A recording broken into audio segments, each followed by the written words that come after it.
โอเคไม่ส่งต้องตักผู้ถมตัวเขากูจะกูป้ากูคนกูนั่งในขนมมันนี้ก็เขาจะติมาสอนอ่านความไวพละในขนมก็มีบทหนึ่งเนาะบทหนึ่งที่ก็ไวพระเจ้าไปคำนัวไวพละไวพระเจ้ากังคำเนี่ยเนาะ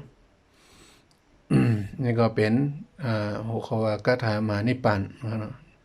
กถามหานิพพานนะครับเพราะว่าในว่าเสียงจอมเสียงปาลีตัวนี้ว่ากถามหานิพพานนะครับเอาครับมาถ่อมตัวจ้องเหมือนกันเนาะจำหนังตัวเล็กก็ที่มีตั้งเหนือในที่เป็น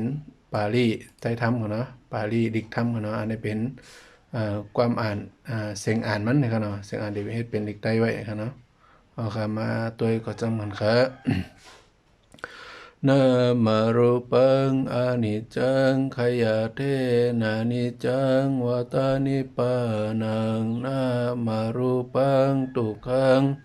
พยาเท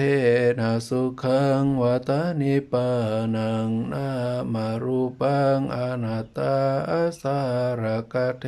นะสารังวัตานิปานัง นามารูปังอนิจจังนามารูปังทุกขังนามารูปังอนัตตานิจจังวัตานิปานังสุขังวัตานิปานังสารังวัตานิปานังนิปานังปรมังสุขังนิปานาปัจโยโหนตุโนนิจังอันนี้เป็นลายปอดมันกันเนาะลายปอดก็เอาก็ตี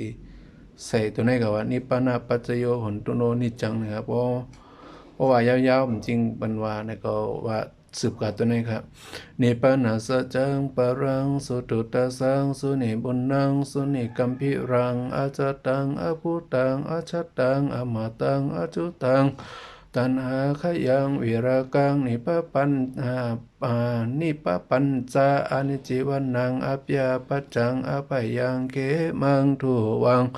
นิจังสุขังสารังวิสุทธังตานังเลนังทิปังสันตังปานิตังปะตังอัตันหาจะปรมัทธานังปิปัสสังอรยสมุขตังอโศกังอนุปยสังนิพพานังวัตถุปเฉตังอมาตังปฏินิสกังนิโรธังนิพพานันตินิพพานังปรมังสุขังนิพพานาปัจจโยโหนตุโนนิจังนะครับเนาะ อันนี้ก็เป็นพอย่อเนี่ยก็สัมเทสัมเทต่อวันตาหลงนะวันตามีพันเตนะเอาคำนี่ก็เอาคำมาเฮ็ดตัวอย่างเนี่ยก็ถามมหานิพพานเนี่ยค่ะเนาะก็ถามมหานิพพานเนี่ยเขาเอาคำไม่สุขะ